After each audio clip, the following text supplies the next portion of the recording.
So, if you want to put punctuation, you can put the period, question mark at the end of the sentence. You can put dashes, but if you want to put, like a comma, you have to be at the word after where you want it.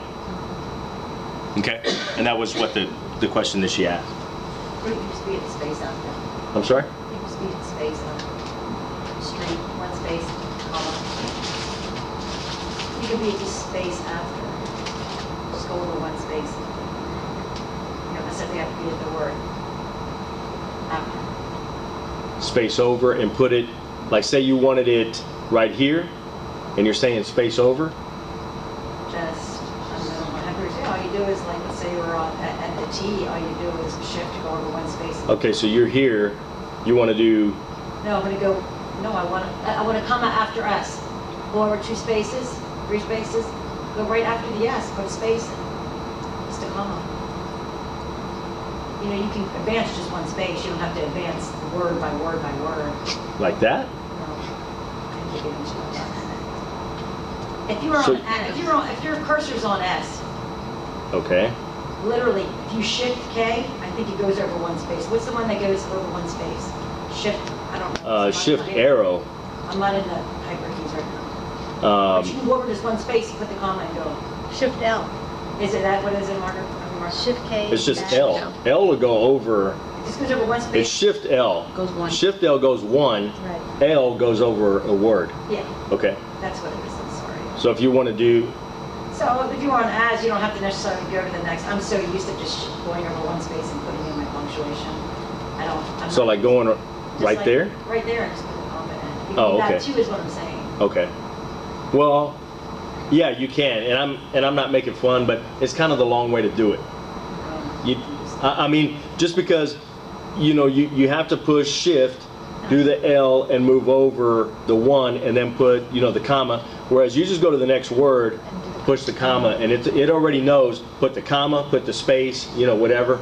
But, I mean, it gives you options all the time, and yes, you can do that, and if you're used to doing it, you do whatever you're fastest with. And if you're already used to it, then great, use it that way. Use it. But Eclipse gives you so many different options of doing things. So I mean, whatever you feel most comfortable with, and maybe it's a little bit, longer or whatever, but I mean, you're that quick at it.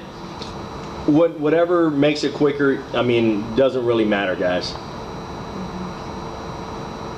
Okay.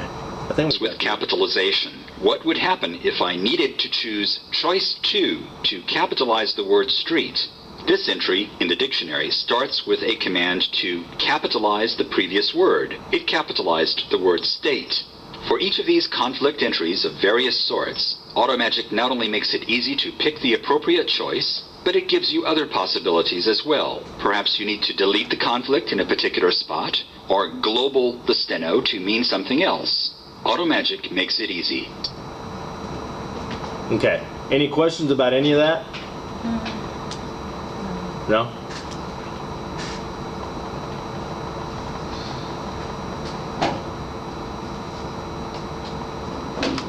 Okay, and this is where, the hyperkey E, the fill in the blank, this is where it's going to talk about that, form fields. Let's see how Total Eclipse form fields make it easy to fill in the blanks for information that changes from transcript to transcript. From transcript to transcript. There are several ways to begin filling in the blanks. You can click on a toolbar menu, or go to the production menu, or use speed key Control E, or hyperkey E. In this blank, I'll type in a number, and pressing enter is OK. Blanks can be set to automatically adjust their size to accommodate your text. And to delete the entire line thereon, if you leave the blank empty. So the line that was here was automatically deleted. Blanks can also be set to completely capitalize whatever text gets placed in them, and to look in a list file to give you choices. This blank knows how I filled in the witness's name in other spots in my transcript. And it's prompting me in case that information has changed, but I'll just press OK. And finally, form fields can make it quick and easy to insert client information. Within these short presentations, it's not possible to show all that form fields can do. So a separate in-depth ePower video tutorial is available on form fields and automatic indexing. Did you understand that? Kind of a lot of information in that little lesson right there. I feel like that one is hard for me to relate to because I haven't done it yet. We Yeah. haven't been leaders. Yeah, and we're going to. We're going to do that, so it's coming. Oh, So- I expected to. It's just like, Yeah, it's it may not make as much sense now because you guys haven't used it yet, but we're going to.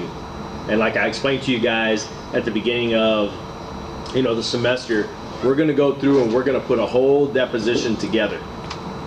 So you're going to put in the title pages, you're going to put in the form fields of the witness, all of that stuff. If we took a break, we took lunch, all of that stuff. So you're going to have all of those block files, and you're going to be able to go in there and do it.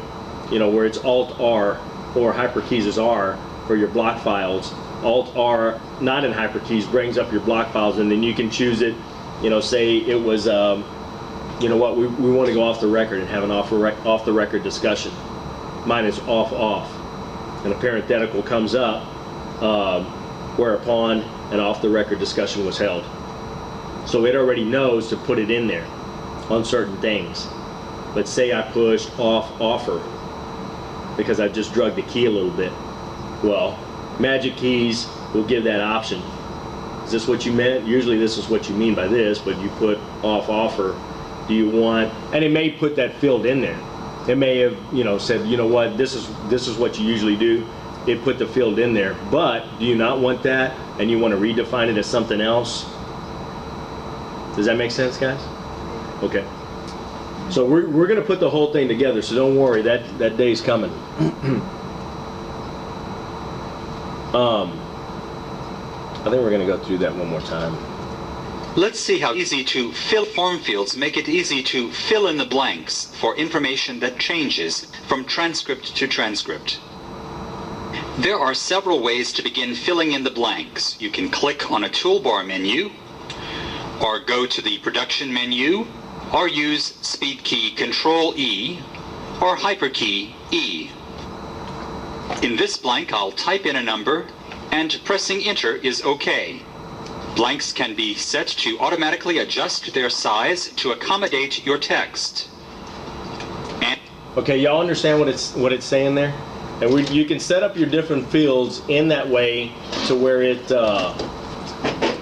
if it doesn't meet all the lines that you need it to, it needs four lines. Well, you're going to have an extra big space down here from the next line that you have, so it's not going to. It already knows. You've already told it to delete any of the empty fields if it doesn't take up the 4 lines. Does that make sense to you guys? You're probably done right now, but I mean, that's what it's asking you.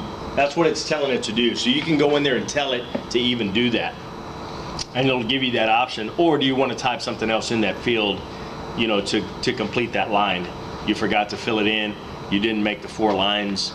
Does that make sense? Mm-hmm. Okay. and to delete the entire line thereon if you leave the blank empty. So the line that was here was automatically deleted. Blanks can also be set to completely capitalize whatever text gets placed in them, and to look in a list file to give you choices. And this is actually pretty neat because we don't do the same hearings every day. So say, an attorney calls, he says, I need the excerpted testimony of that one witness, of the mom. That's all I need. I don't need the whole hearing. So the whole hearing, our hearing was it's called a Chapter 262 hearing. Well, that's what we heard. It was a Chapter 262 hearing, because in the family code, that's what it's listed as, under 262 point whatever, but that's the section that you find it under. So that's what the hearing is called in ours.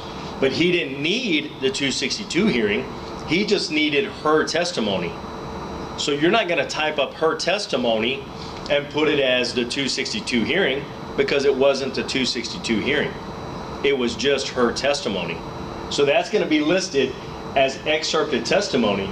So say it was number 5, excerpted testimony of blah, blah, blah. That's what it's gonna come up as. So you have these form fields, you know, these list of fields that you can put in there. So it's like, you know, when you're going through and picking, you know, whatever it is, whether it be, and I'll show you in just a little bit because they kind of show it, you know, whatever kind of hearing it is, then you come down here and put the witness, you know, you type in the witness's name, and then it's going to show you in just a second, and I'll show you about putting the attorneys in there. Well, you don't want to type the attorneys every time. We have the same attorneys just about all the time. We have about 285 attorneys on our wheel. So I mean, it would be easier for me to go through and one time type 285 names in a list in alphabetical order. So I know that when Miss Rayford represented the mom, I don't have to go in there and type Miss, you know, Rayford every time. I can go through, you know, and a lot of times it'll, you know, sometimes it'll let you, you know, choose like a letter, and then it'll go to that particular, you know, letter in that file or whatever, or it'll be a number field. So you can just scroll down, you know, over here it'll have the little, you know, thing where you put your cursor on and just kind of scroll down to the R's. I know that it's Miss Rayford. Choose Miss Rayford. I don't have to type in anything else. Does that make sense? Okay. It's going to show you that in just a second, but that's what it's telling you right here is on list files. It, you know, it's going to give you different options of what you're doing in that certain section. This blank knows how I filled in the witness's name in other spots in my transcript. And it's prompting me in case that information has changed. And that's what I was telling you guys earlier when I did that form field the first time. It had already done it. It went through and automatically put, what did I put? Mr. Day or Joe Day. It already knew next time the witness came up, it had already changed it. But it comes to that field and it gives you the option. It already has it in there, but you know what? Did you want Joe Day there again? Did you not want Joe Day? Did you want Joe Schmo? It gives you the option of changing it or whatever, but it already remembers that you had already put, you know, Joe Day in there the first time. It puts it in there the second time with the option of, do you want to do it again? Okay? But I'll just press OK. And finally, form fields can make it quick and easy to insert client information. That's what I was talking about there. See, and you know, like usually, like ours are a little bit different. They're not as strict with us, but the uniform format rules have it set up pretty much like this, where you have the attorney name, the firm that they're with, their address, city, telephone, bar number. So you're not going to type that stuff in every time. You know, if he's one of your clients. If he's one of your clients, I mean, you want to get it through and you know, use it every time. So that's why you want to that's why you want to have these different lists or whatever. It already has the information. All you do is come up here, you know what, James Gilbert, Mr. Gilbert, put it in. It puts all the information in already. So it's just one little, you know, going into your list, picking the name, and then it puts all the information in there. Where's that list? Where's that list? When you go in the fields, when you set up your fields, that's when you set up your list. And then you go through and set up your different list. So I can't just pull up a list right here. In a form field? Like right now, if I wanted to create a list of attorneys. Right there? Like on my screen, if I wanted to create a list of attorneys, where do you go to pull up that list? You know what I mean? Yeah, I think so. Let's see if we can. Might be logged.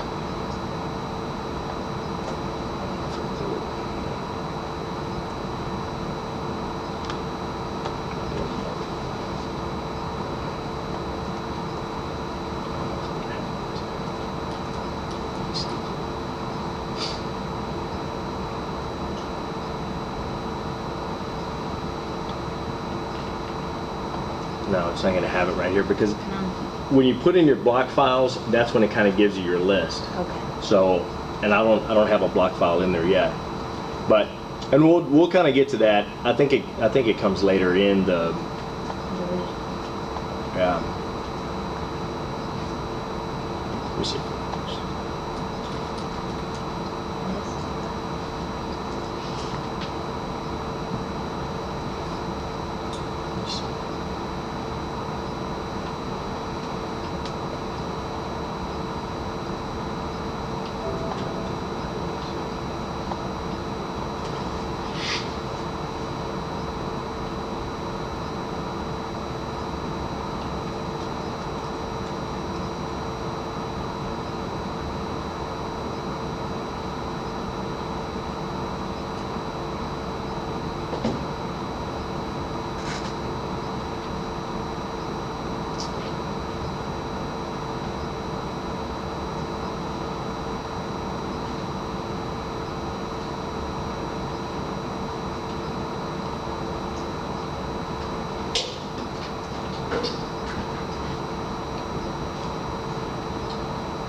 It usually just pops up after anyway. Yeah, we'll get to that section anyway, but that's kind of what it's explaining right there, and that's kind of why you want to do that, you know, because you don't want to type in all of that stuff every time. Does that make sense?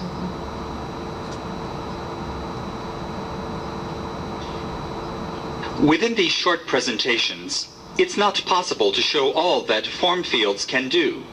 So a separate in-depth ePower video tutorial is available on form fields and automatic indexing.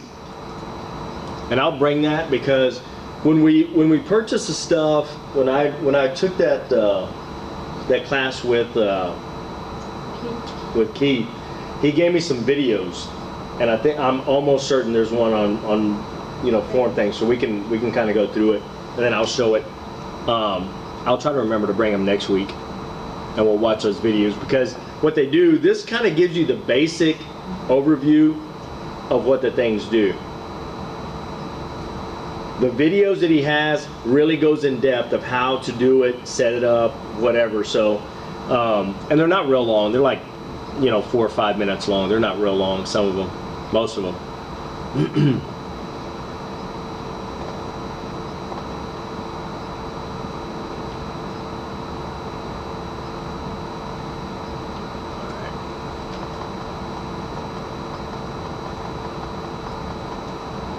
And this is where I went through, you know, you go to E, it'll take you to that first form field to fill in the blank, and then you type in whatever you want to. And that's what it did at the beginning when I showed you guys. They did already remember Joe Day when I did it up here, you know, in the beginning of the tutorial, or the beginning of that lesson. Y'all remember that? Mm-hmm. It remembered and kept it as Joe Day.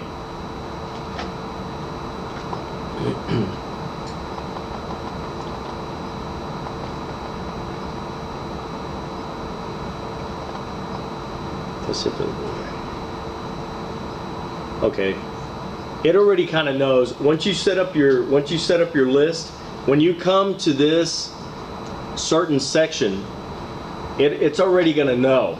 So when you set it up, when you set up your block file, that's what it does, and it gives you lists of different things. So if you go to where it's asking you for the certain hearing, that's where you set up your list files, and then it gives you, you know, you can put in all the different hearings that you guys have. Or when you come to your attorney info, then you set up a list file with all of your attorneys in there, and then it knows to put in all that info. So when you set up your block files, that's what it does. So once you come to this thing, you don't have to do an extra command. It already brings up the list, like we know that you want to put one in there. Okay, so you know, it gives you that option. Or if it's not an attorney that's in there, you just go to add, and then, you know, you can add that attorney, and you don't have to keep it in that file if you don't want to. You can kind of do with it whatever you want. Does that make sense?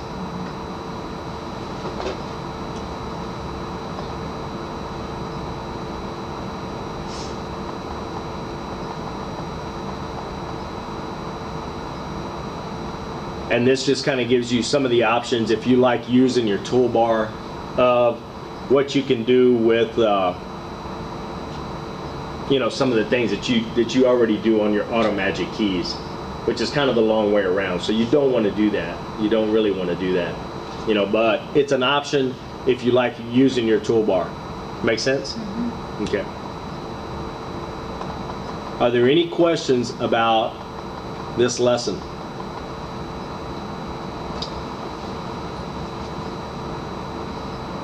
No? Slick? All right. No questions? Okay. All right, y'all want to take a little break? Yeah, we'll take a little break right here, and then we'll come back and we'll do one of the other lessons. It's not blinking. What are you supposed to?